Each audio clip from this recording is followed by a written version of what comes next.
KPIX 5 News begins with a showdown over free speech on the Cal campus. A polarizing pundit just a couple hours away from taking the stage, but protesters are vowing to shut down the show. Good evening, I'm Veronica Dela Cruz. I'm Alan Martin. A live look from Chopper 5 for you. Extra security on hand at UC Berkeley tonight ahead of an appearance by ultra-conservative columnist Milo Yiannopoulos. The crowd has grown larger just within the past 30 minutes. Now we see campus police taking up positions there, protesters trying to tear down the barricades. KPIX 5's Phil Mateer on campus. Phil, we saw what happened a few weeks back at UC Davis. The rowdy protest there seems like could be similar thing tonight. That's right, Alan, and take a look at it live. We're here at Sproul Plaza. Take a look at this live. They've pulled back, torn down the barricades, and now they're shooting off firefighters into the theater where the Yiannopoulos is scheduled to speak. BlackRock showed up just a little while ago. I think you can see him in the background. We've got the police behind one set of barricades. You can take a look at the crowd. You see the ones with the face coverings and the sticks in the foreground. Behind them are the other demonstrators. The BlackRock people moved in just a couple of seconds ago, and we're trying to tear down the barriers, as you can see over there. And the question is, are they going to go for the... There we go. So we've got a pretty tense situation working here. The cops are remaining calm. The protests are clearly trying to clear the way, possibly to move in on the building itself, creating an unsafe situation to cancel the event. So we've got the BlackRock people out in force. They just showed up a couple of minutes ago, completely changed the tone of the demonstration, what had been largely peaceful, into much more of an aggressive and confrontational situation. And now we see the protesters, led by the BlackRock group, starting to make a move directly on the Martin Luther King Jr. student complex, where the talk is taking place on the second floor. Now, a couple of minutes ago, police had started bringing in members of the audience, escorting them into the theater, but they stopped doing that. And now we see police over to our left, gearing up. They've got possibly tear gas. I don't know what kind of stun guns they have there ready, but both sides are gearing up for a possible confrontation, it looks like. And right over there, Rick, can you take a shot over that? You see the police lining up, taking aim. Phil, we saw this happen at UC Davis, where, well, now we see the officers picking up weapons that they're going to fire into the crowd. Smoke grenades, stun grenades, things like that. It looks like this definite line in the sand. Protesters obviously want to shut this thing down, and they don't want them to speak. Are the odds pretty good of that right now? Are you looking at this as a situation where the protesters are in control? There goes another rock. Look, the protesters are starting to throw things, as you're seeing. The police are backing off. My understanding from UC is that they, rather than risk any kind of problems or any safety issue, they will shut it down if that's what it requires. But as you can see, they're starting to throw flammables up onto the second floor. Some of them have gone off, some of them haven't. So that's the situation we're in right now. Police have stepped back. They're back over here towards the entrance. They're not being confrontational. Nobody's going out to confront the crowd. The question is whether the crowd is going to move in to confront the police, and that's what we're seeing. Well, Phil, we can see that there are quite a few people there. The demonstrators obviously on the move now with their banner dressed in black. Give us a sense of the percentage of the crowd. Is it a minority protesters? Obviously, they're on the move. Well, it is a minority group that just came in a little while ago, Alan. They do not represent everybody here, but I have to say that the purpose of the demonstration is to shut this down. That is why they're here. It's not just a protest, but to shut it down. And now they've just taken off the floodlights, and they're going for the last barrier between the protesters and the student union. Over to our left, we see the police lined up. Those look like fireworks going off, and they're spraying what looks like a fire extinguisher. Yeah, a fire extinguisher at the area.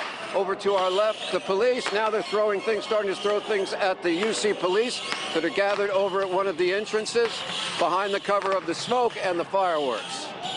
And Phil, we're looking at aerial shots of what's happening there on the ground. Give us a sense of how many people are there. Starting to go straight at the building. There's a couple of thousand protesters are people there? here. It's hard to tell because it's dark. I would say about 1,500 to 2,000. It's hard to tell because you have people walking through this area at the same time. Well, it makes you wonder how much police are going to take of this before they actually step in. Or if they move to shut it down. I'm not sure if the rule tonight is to confront or whether it is to diffuse and to just let it go. And Phil, where are you watching from right now? Where are you standing? Do you feel safe where you are? Well, as safe as you ever feel in one of these situations. I mean, we're here, we're on the ground, we're right next to the demonstrators. There it goes, one of the barriers going up. All right. And that went into the... So now they're moving on a direct attacks onto the building. Right, They're that using went the into the doors. barricades to take on the building.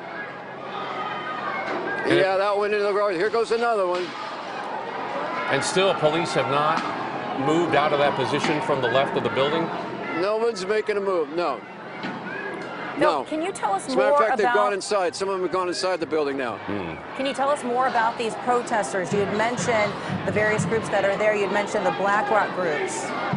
It's a mix. It's a mix of It's a mix of students. There's students. There are protesters that we've seen at other protests, like at Occupy, and the BlackRock group, which is the more militant of the groups and the more aggressive that we're seeing right now.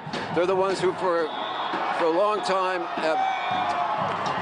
they come in with their faces covered. They're ready for action. They carry sticks, sometimes with banners. The banners come down. The sticks come out. They tear down the barriers, and now they're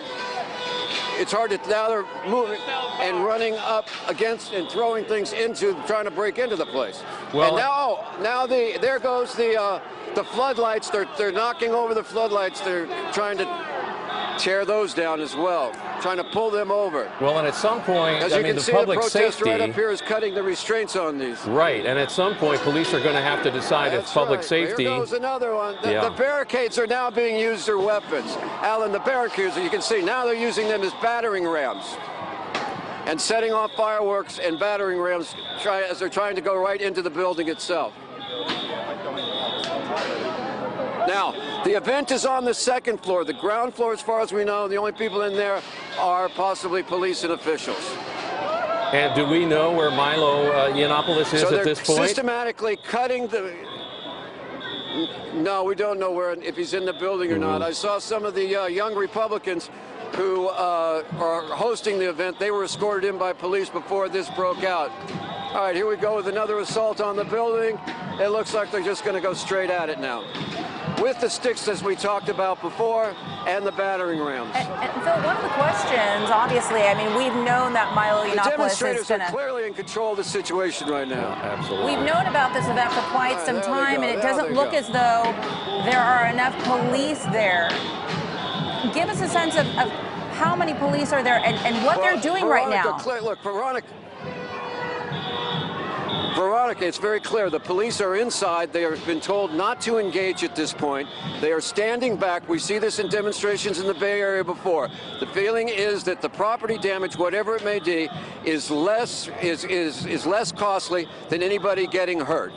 And so the police repeatedly, in situations like this, take the tactic of standing back and hoping it's going to diffuse. What happens here remains to be seen, but we've seen this before in the Bay Area. The police are behind the glass you see over there. They're not confronting the demonstrators. They're not trying to stop them, at least at this section. They're letting them have their way. Have you seen any... But they're not, nobody appears to be physically being hurt right now. Okay, so no violence right now. There's no police moving in. There's no armored vehicles. No violence except for at the building.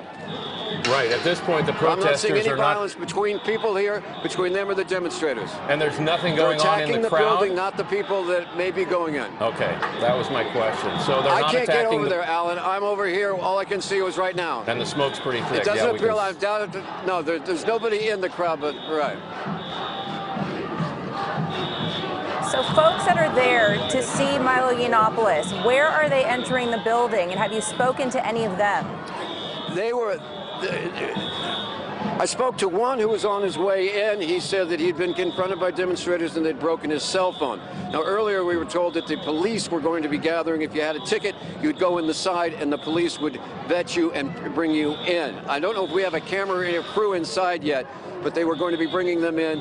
But although some of them were brought out here by the front, the police are now taking up on the second floor. You're getting the reaction from the demonstrators. Well, it makes you wonder at what point how far police will let this go. The administration, when will they pull the plug on this? Just how much will they allow it to go on here? Well, Alan, also there's a question of how far what they can do. We're in Sproul Plaza. Access is limited. There's not a lot of, the demonstrators have clogged just about every access. Getting any more police in the area would be very difficult. That would set up, again, off a confrontation that obviously the university does not want to have. The university wasn't all that in favor of this happening, but they felt it was a free speech effort, and it was something that they felt as a public institution they had to hold. Whether they are going to turn that into something bigger remains to be seen. At Davis they didn't, and here they didn't. They just let it go. This building's obviously going to be sustaining some damage, though, and we'll see what happens if the demonstrators try to ramp it up.